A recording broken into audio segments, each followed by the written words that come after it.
Dialysis is probably one of the oldest form, quote unquote, in modern medicine in able to what we call life support. We call it a life support treatment. You get it, you live. You don't get it, you die.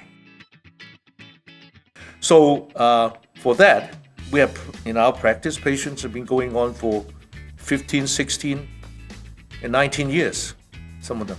Now, I don't want to make this conversation turn into a very dark page of things, but it also brings up the point that why it's important to prevent people from getting into it.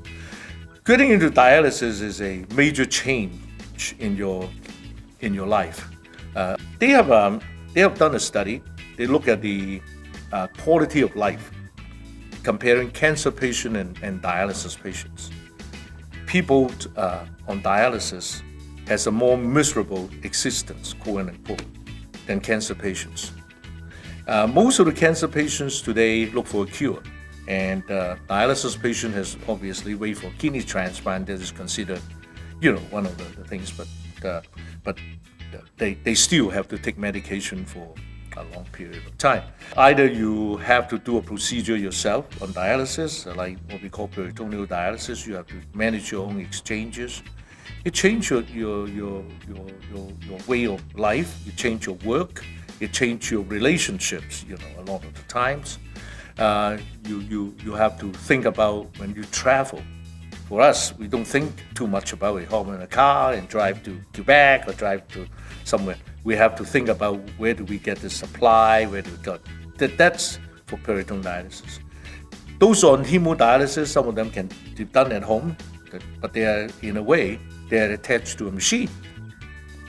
So you have to look at where you're going to get to some area. If you go to travel to some area, that has to be able, you have to be able to get access to it.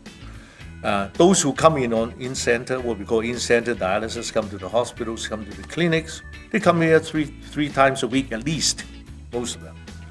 And some of them need to be 4 or 5 times a week. And you're talking about coming here, receiving the treatment, getting the transportation home. That's, in a way, I said this is a job in itself, and the impact of that on the other people in your family is tremendous. Yes, it's a complete change that people have to understand that. That's why we have good peer support groups. People who have gone through all the changes in their lives. People they come back and talk to people. Give them some expectation what to expect, of course, and then at the same time impart some experience, their experience as well as their coping mechanism, how we're going to handle it.